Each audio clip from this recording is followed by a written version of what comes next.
Hi നമസ്കാരം. Welcome to my channel a word for happiness. ഇന്ന് ഞാൻ പറയാൻ പോകുന്ന കാര്യം a day in my life എന്നൊക്കെ പറഞ്ഞ് സ്റ്റാർട്ട് ചെയ്ത സാധനമായിരുന്നു. അവസാനം എ ഡേ ഈവനിങ് ആയപ്പോഴേക്ക് കയ്യിൽ നിന്ന് പോയൊരു കഥയാണ്. ഞാനും എൻ്റെ മോളും കൂടെ മംഗലാപുരം പോയിട്ട് അവിടുത്തെ കാര്യങ്ങളൊക്കെ റെക്കോർഡ് ചെയ്തിട്ട് ആദ്യമായിട്ട് ഞാൻ ഡേ ഇൻ മൈ ലൈഫ് എന്നുള്ള സംഭവം ചെയ്യാമെന്ന് വിചാരിച്ചു. പക്ഷേ ഈവനിങ് ആകുമ്പോഴേക്ക് വീട്ടിലേക്ക് തിരിച്ചെത്തുമ്പോഴേക്ക് എനിക്ക് നേരിടേണ്ട അല്ലെങ്കിൽ എന്താ ഞാൻ പറയാം, ഞാൻ അത്രയും ടെൻഷനിലൂടെ കടന്നുപോയ ഒരു സംഭവം, അതാണ് ഇപ്പോൾ എനിക്ക് പറയാനുള്ളത്. പറ്റുമെങ്കിൽ വീഡിയോ അവസാനം വരെ കാണാം. എൻ്റെ കയ്യിൽ വന്ന ഒരു പൊട്ടത്തരം അല്ലെങ്കിൽ ഒരു ചെറിയൊരു തെറ്റുകൊണ്ട്, ഒരു പിഴവ് കൊണ്ട് സംഭവിച്ച ഒരു വലിയൊരു നഷ്ടമാണോ ലാഭമാണോ എന്ന് എനിക്കറിയില്ല. അതിനെപ്പറ്റി പറയാൻ ശ്രമിക്കുകയാണ് ഞാനിത്. അപ്പോൾ കാണുക, എൻ്റെ കഴിവുകളെ പ്രോത്സാഹിപ്പിക്കുക. പ്രത്യേകിച്ച് ഈ വീഡിയോ കണ്ടിട്ട് എൻ്റെ അവസാനത്തെ കാര്യങ്ങൾ കേൾക്കുമ്പോൾ ആ കഴിവിനെ പ്രത്യേകിച്ച് കുറച്ചധികം ഒന്ന് പ്രോത്സാഹിപ്പിച്ചോളൂ കേട്ടോ. അപ്പോൾ കാണാം. ഞങ്ങളങ്ങനെ രാവിലെ 7 മണിയുടെ മലബാർ 6:59 മലബാർ എക്സ്പ്രസ്സിന് മംഗലാപുരത്തേക്ക് പോകാൻ തീരുമാനിച്ചു. കണ്ണപുരത്ത് നിന്നാണ് ട്രെയിൻ ഉള്ളത്. എനിക്ക് ഏറ്റവും അടുത്തുള്ള ഞാൻ ഇപ്പോൾ താമസിക്കുന്ന ധർമ്മശാല എന്ന് പറഞ്ഞ സ്ഥലത്താണ്. അവിടുന്ന് ഏറ്റവും അടുത്തുള്ള റെയിൽവേ സ്റ്റേഷൻ കണ്ണപുരമാണ്. അപ്പോൾ ഞാൻ ഹസ്ബൻഡ് നാട്ടിൽ പോയതുകൊണ്ട് മോള് വീട്ടിൽ തനിച്ചായതുകൊണ്ട് മംഗലാപുരത്തേക്ക് അവളെയും കൂട്ടി. മംഗലാപുരത്തേക്ക് ഞാൻ പോകുന്നതിന് പഴയ സുഹൃത്തുക്കളെയോ കൊളീഗ്സിനൊന്നും കാണാൻ വേണ്ടി പോയ യാത്രയായിരുന്നില്ല. ഞാൻ കുറച്ച് കാലമായിട്ട് എൻ്റെ സ്കിന്നിന് ഒരു ട്രീറ്റ്മെൻറ്റിലാണ്. കഴിഞ്ഞ 1-2 വർഷങ്ങളായിട്ട് ഞാൻ ആ ട്രീറ്റ്മെൻറ്റിലാണുള്ളത്. ലൈക്ക് എൻ്റെ മുഖം മൊത്തം അങ്ങ് കറുത്തുപോയി. ഒരു ദിവസമോ 2 ദിവസം കൊണ്ടോ ഒന്നല്ല, പതുക്കെ ആയിട്ട് മുഖം കരിവാളിച്ചു. ട്രീറ്റ്മെൻറ്റായി, ബയോപ്സിയായി, അതിൻ്റെ അസുഖം കണ്ടുപിടിച്ചു. അങ്ങനെ ഞാൻ എൻ്റെ ട്രീറ്റ്മെൻറ്റിലാണുള്ളത്. ആ ട്രീറ്റ്മെൻറ്റിൻ്റെ ഭാഗമായിട്ട് മംഗലാപുരത്തേക്ക് പോകാനുള്ള ഡേറ്റ് കിട്ടിയിരുന്നത് അന്നായിരുന്നു. സോ ഞങ്ങൾ രണ്ടുപേരും കൂടെ പുറപ്പെട്ടതാണ്. 6:59 എന്ന് പറഞ്ഞ ആ ട്രെയിന് വരാൻ ഏകദേശം ഒരു 7:45-8 മണിയായി. അതുവരെ ഞങ്ങൾ റെയിൽവേ സ്റ്റേഷനിൽ ഇരുന്ന് ഫോട്ടോ എടുപ്പും വീഡിയോ എടുപ്പും ഒക്കെ ആയിട്ട് സമയം ചെലവഴിച്ചു. നല്ല ഭംഗിയുള്ള റെയിൽവേ സ്റ്റേഷനാണ് കേട്ടോ. നമ്മൾ ഇരുന്ന് എടുത്ത ഫോട്ടോ എല്ലാം കണ്ടാൽ വിചാരിക്കും ഞങ്ങൾ ഏതോ ടൂറിസ്റ്റ് ഡെസ്റ്റിനേഷനിൽ പോയിട്ട് അവിടെ നിന്ന് എടുത്ത ഫോട്ടോ ആണ്. അത്രയും ഭംഗിയുണ്ടായിരുന്നു. എന്തായാലും നമ്മുടെ ട്രെയിനൊക്കെ കൃത്യസമയം പാലിക്കുന്നത് കൊണ്ട് ആ ഒരു കാര്യം സാധിച്ചെടുത്തു. ഇച്ചിരി ഫോട്ടോ എടുക്കാനായി ഗാലറി കുറച്ചുകൂടെ നിറഞ്ഞു. ഏകദേശം 10:30 ഞങ്ങൾ മംഗളൂർ റെയിൽവേ സ്റ്റേഷനെത്തി. രാവിലെ ബ്രേക്ക്ഫാസ്റ്റ് കഴിച്ചിട്ടും ഉണ്ടായിരുന്നില്ല, ഉണ്ടാക്കിയിട്ടുണ്ടായിരുന്നില്ല. അതുകൊണ്ട് ഇന്ന് ഫുൾ റെസ്റ്റോറൻറ്റ് എന്ന് തന്നെ വിചാരിച്ചിട്ടാണ് വീട്ടിൽ നിന്ന് ഇറങ്ങിയത്. റെയിൽവേ സ്റ്റേഷനിൽ നിന്ന് നേരെ കൈരളി റെസ്റ്റോറൻറ്റിൽ പോയിട്ട് ഭക്ഷണമെല്ലാം ബ്രേക്ക്ഫാസ്റ്റെല്ലാം കഴിച്ച് അവിടുന്ന് പതുക്കെ ഞങ്ങളുടെ എൻ്റെ ട്രീറ്റ്മെൻറ്റ് സെൻറ്ററായ ദ സ്കിൻ ക്ലിനിക്കിലോട്ട് ഒരു ഓട്ടോ പിടിച്ചങ്ങ് പോയി. ഇങ്ങനത്തെ ഒരു അസുഖത്തിനെ പറ്റിയിട്ട് ഈ വീഡിയോ കാണുന്ന ആരെങ്കിലും കേൾക്കുകയോ കാണുകയോ അനുഭവിക്കുകയോ ചെയ്തിട്ടുണ്ടെങ്കിൽ, അതിനൊരു പരിഹാരം കിട്ടാത്തൊരവസ്ഥയിലാണ് ഉള്ളതെങ്കിൽ ഞാനുമായിട്ട് ഒന്ന് കോണ്ടാക്ട് ചെയ്താൽ അതിൻ്റെ ഡീറ്റെയിൽസ് പറഞ്ഞുതരാം. കാരണം ഒരാൾക്കെങ്കിലും അത് പറഞ്ഞു കൊടുക്കാനായാലും അതത്രയും നല്ലതെന്നാണ് ഞാൻ വിചാരിക്കുന്നത്. കാരണം മാനസികമായിട്ട് നമ്മൾ ഒരു വിഷമം അനുഭവിക്കുന്ന ഒരു തരത്തിലുള്ള ഒരു അസുഖമാണിത്. ഏകദേശം 2022 തുടക്കം മുതൽ തന്നെ എൻ്റെ ഈ അസുഖത്തിൻ്റെ ഓരോ ലക്ഷണങ്ങൾ വരാൻ തുടങ്ങിയിട്ടുണ്ടായിരുന്നു. 2023 ഒക്കെ ആകുമ്പോഴേക്കും അത് പീക്ക് ലെവലിലോട്ടെത്തി. എൻ്റെ മുഖമാകെ കരുവാളിച്ചു. ആൾക്കാർ പരിഹസിക്കാൻ തുടങ്ങി, സഹതാപത്തോടെ നോക്കാൻ തുടങ്ങി. എനിക്ക് എന്തെങ്കിലും മാരകമായ അസുഖങ്ങളുണ്ടോ എന്ന് സംശയിക്കാൻ തുടങ്ങി. അങ്ങനെ നാട്ടിലൊക്കെ പോയി കഴിഞ്ഞിട്ടുണ്ടെങ്കിൽ എൻ്റെ വീട്ടിൽ പോവുക, വീട്ടിൽ നിന്ന് തിരിച്ച് മംഗലാപുരത്തേക്ക് വരിക എന്നുള്ളൊരവസ്ഥയിലേക്കൊട്ട് മാറിയിട്ടുണ്ടായിരുന്നു എൻ്റെ ജീവിതം. എന്തെങ്കിലും ഒരു പരിഹാരം അല്ലെ ട്രീറ്റ്മെൻ്റ് ഉള്ള ഒരു അസുഖം വന്നു കഴിഞ്ഞാൽ അതിന് വളരെ ബോൾഡായിട്ട് നേരിടുന്ന ആളാണ് ഞാൻ. അങ്ങനത്തെ എന്നെ വളരെ മനോഹരമായിട്ട് തളർത്താൻ ഈ അസുഖത്തിന് കഴിഞ്ഞു എന്നുള്ളതാണ് ഇതിൻ്റെ ഏറ്റവും വലിയ നെഗറ്റിവിറ്റി ഉണ്ടായിരുന്നെങ്കിലും തളർന്നു പോയിരുന്നെങ്കിലും ഈ അസുഖത്തിൽ നിന്ന് രക്ഷപ്പെടാനുള്ള മാർഗ്ഗങ്ങൾ ഞാനിങ്ങനെ റിസർച്ച് ചെയ്തുകൊണ്ടേയിരിക്കുന്നുണ്ടായിരുന്നു. ആ റിസർച്ചിൻ്റെ അവസാനമായിട്ട് എത്തിയതാണ് ദ സ്കിൻ ക്ലിനിക് എന്ന എൻ്റെ ആ കൊച്ചു ക്ലിനിക്കിൽ. ദൈവത്തിൻ്റെ അനുഗ്രഹം കൊണ്ടായിരിക്കാം, എന്നെ സ്നേഹിക്കുന്ന എൻ്റെ ചുറ്റുപാടുള്ള ഒരുപാട് പേരുടെ പ്രാർത്ഥനകൾ കൊണ്ടായിരിക്കാം എൻ്റെ അസുഖത്തിൻ്റെ തോത് വളരെ കുറഞ്ഞു കുറഞ്ഞു വന്നു. ഇപ്പോഴും പൂർണ്ണമായിട്ട് ഭേദമായിട്ടില്ല. എന്നാലും ഒറ്റ നോട്ടത്തിൽ എൻ്റെ അസുഖം ഐഡൻറ്റിഫൈ ചെയ്യാൻ പെട്ടെന്ന് കഴിയില്ല. പണ്ടൊക്കെ പെട്ടെന്ന് നോക്കുമ്പോൾ തന്നെ മാരക രോഗമാണോ എന്നുള്ള, കിഡ്നിക്ക് അസുഖമുണ്ടോ, എന്താ ലിവർ പോയോ അടിച്ചു പോയോ എന്നൊക്കെ രീതിയിലുള്ളായിരുന്നു ചോദ്യങ്ങൾ ഉണ്ടായിരുന്നത്. നാട്ടിലൊക്കെ പോകുമ്പോൾ ബസ് സ്റ്റാൻഡിലൊക്കെ പിടിച്ച് നിർത്തിയിട്ട് ആൾ ചോദിച്ചിട്ടുണ്ട് എന്ത് പറ്റി മുഖത്തിന്. അപ്പോൾ ഞാനൊരു തമാശ രൂപത്തിൽ ഞാൻ കുറച്ച് ഗ്ലാമർ കുറച്ചതെന്നൊക്കെ പറയുമായിരുന്നെങ്കിലും നെഞ്ച് കിടന്ന് പിടയുമായിരുന്നു ചെയ്യുന്നുണ്ടായിരുന്നത്. ആ ഒരു എന്താ പറയുക, അതൊക്കെ ഒരു ഭയങ്കര ഒരു വേദനയാണ് ഒരു ഇത്. പക്ഷേ അങ്ങനത്തെ മുഖത്തിന് അസുഖങ്ങളോ സ്കിന്നിന് അസുഖങ്ങളൊക്കെ വന്നവർക്ക് പെട്ടെന്ന് അത് മനസ്സിലാവും. കാരണം പുറത്തുനിന്ന് നോക്കിയാൽ കാണുന്ന അസുഖങ്ങൾ വന്നവർക്ക് വന്നവർ മാനസികമായിട്ട് പെട്ടെന്ന് തളരും. ബിക്കോസ് നാട്ടുകാരുടെ ചോദ്യങ്ങൾ തന്നെയായിരിക്കും. ഞാനടക്കം ഇപ്പോൾ ഞാനാണെങ്കിൽ പോലും മറ്റുള്ളവരിങ്ങനെ പെട്ടെന്നൊരവസ്ഥയെ കണ്ടാൽ ഞെട്ടിപ്പോവുകയും എന്ത് പറ്റിയെന്ന് ചോദിക്കുകയും ചെയ്യുമായിരിക്കും. പക്ഷേ ആ ചോദ്യം, മുഖത്തേക്ക് നോക്കി വരുന്ന ആ ചോദ്യം, അതൊരു വല്ലാത്തൊരു സംഭവമാണ്.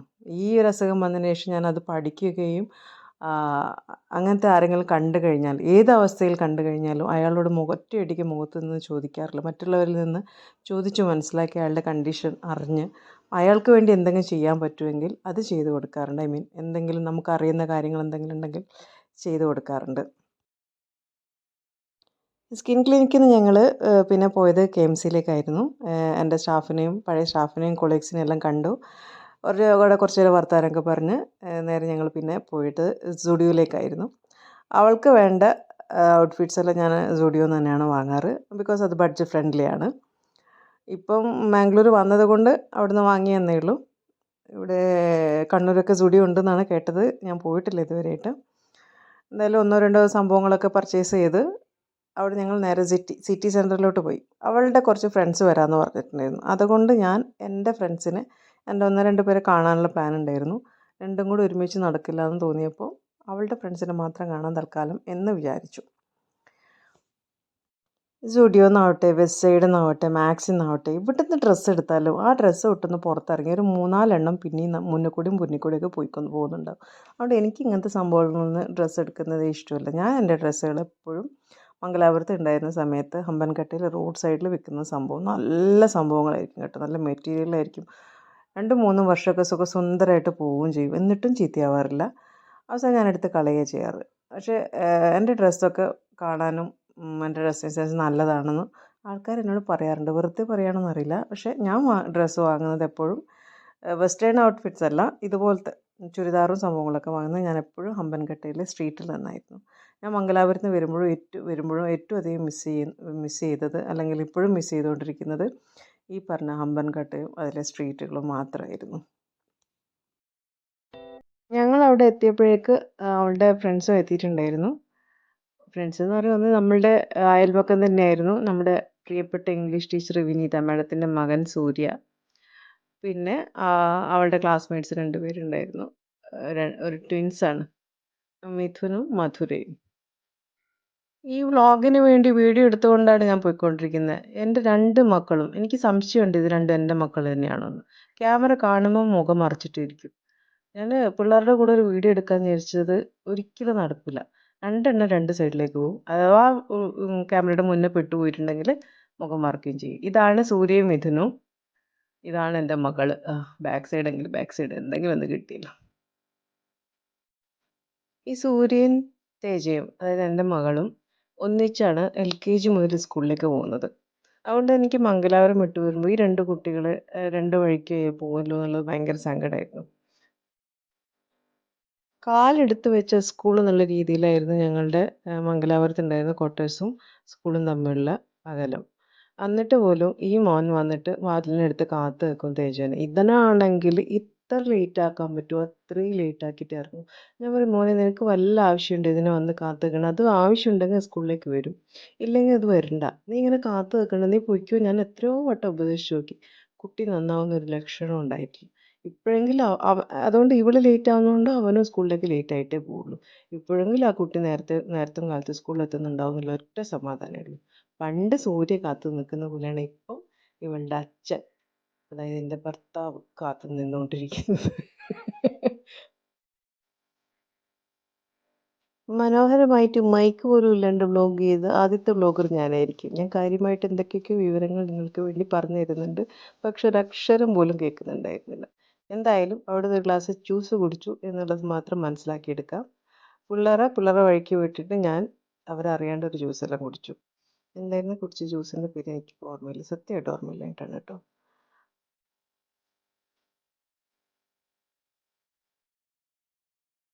ബ്രേക്ക്ഫാസ്റ്റ് ഇപ്പോൾ കഴിച്ചതേ ഉള്ളൂ, വിശക്കുന്നില്ല എന്നൊക്കെ പറഞ്ഞിട്ടാണ് ജീവൻ ജ്യൂസിന് ഓർഡർ ചെയ്തത്.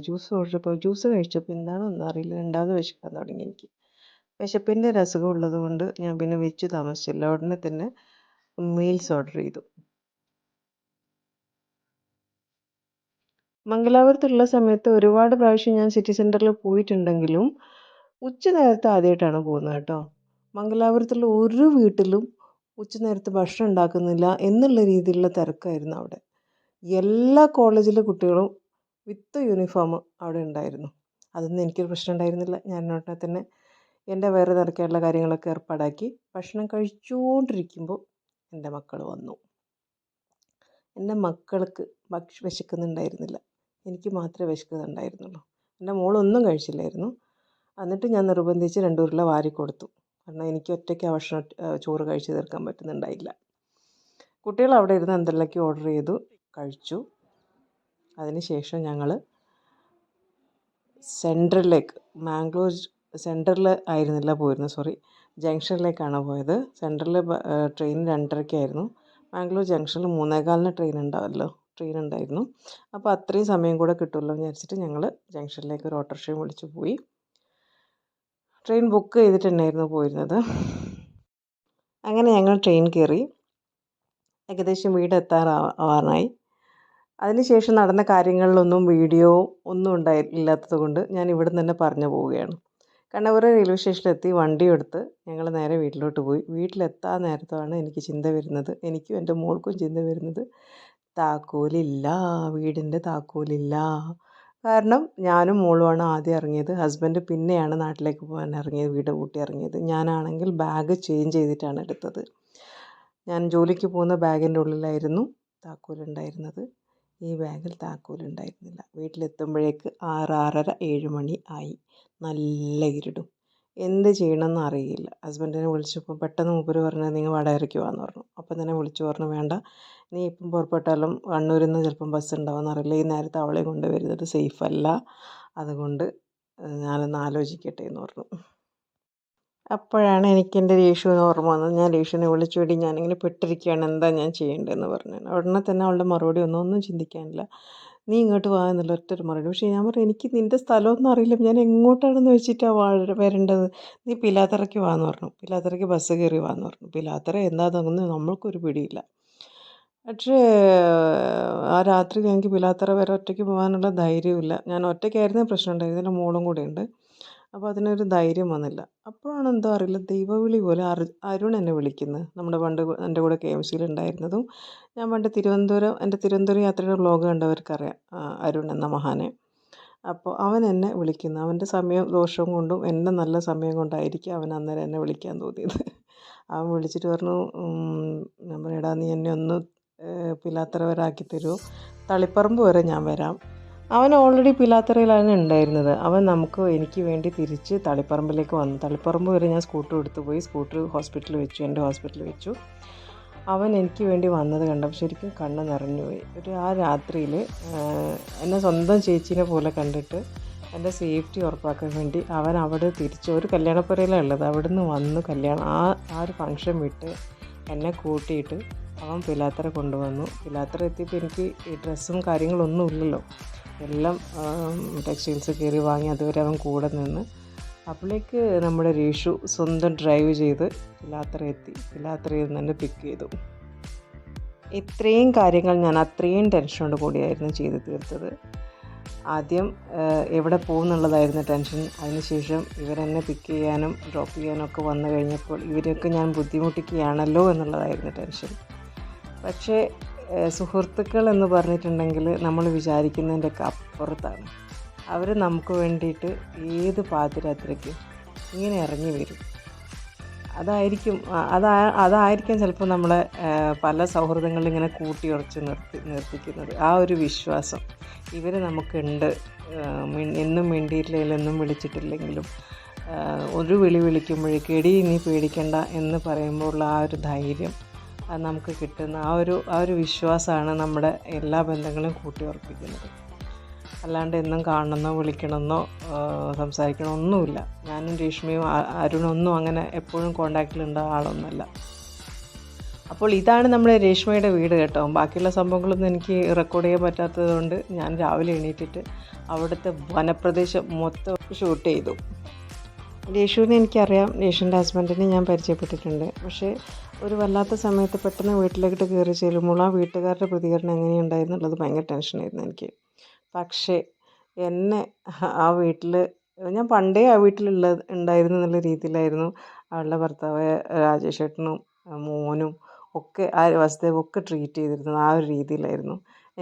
ഞാൻ വേറൊരു വീട്ടിൽ വന്നു എന്നുള്ള ഒരു ടെൻഷനേ ഉണ്ടായിരുന്നില്ല. ഉള്ള ടെൻഷനൊക്കെ അവിടെ കയറിയപ്പോൾ പോയി. പക്ഷേ പിറ്റേ ദിവസം രാവിലെ ഡ്യൂട്ടിക്ക് എത്തണമല്ലോ, അതിന് മുന്നേ ഞാൻ എങ്ങനെ വീടെത്തും എന്നുള്ള ടെൻഷൻ എനിക്ക് എൻ്റെ മുഖത്ത് ഇങ്ങനെ നിഴലിച്ച് നിൽക്കുന്നുണ്ടായിരുന്നു എന്ന് അവൾ പിന്നീട് പറഞ്ഞു എന്നോട്. ഭയങ്കര ഭംഗിയുള്ളൊരു സ്ഥലമായിരുന്നു. ശരിക്കും ഒരു വനപ്രദേശം. തളിപ്പറമ്പ് കുറച്ചു കാലം ഇറങ്ങി നടന്നിരുന്ന പുലി ഇപ്പോൾ ഇവിടെയാണെന്നാണ് അവൾ പറഞ്ഞത്. പെരുവാമ്പ എന്നാണ് സ്ഥലത്തിൻ്റെ പേര്. പിലാത്തറയിൽ നിന്ന് കുറച്ച് പോകാനുണ്ട്. പെരുവാമ്പ എന്നാണ് സ്ഥലത്തിൻ്റെ പേര്. ഒരുവിധ എന്താ പറയുക, ക്ലൈമറ്റ് ഇല്ലാത്തത്, എയർ പൊല്യൂഷൻ ഇല്ലാത്ത ഒരു മനോഹരമായൊരു സ്ഥലമായിരുന്നു. വീട്ടിൽ നിന്ന് കുറച്ചിറങ്ങി മുന്നോട്ട് പോയാൽ പുഴയാണ്.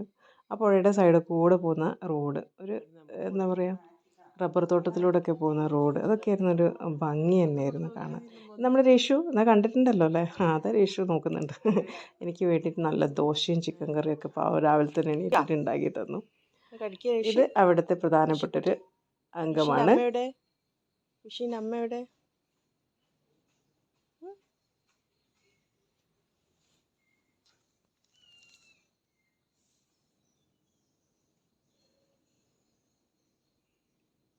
ലക്ഷിക്കുട്ടി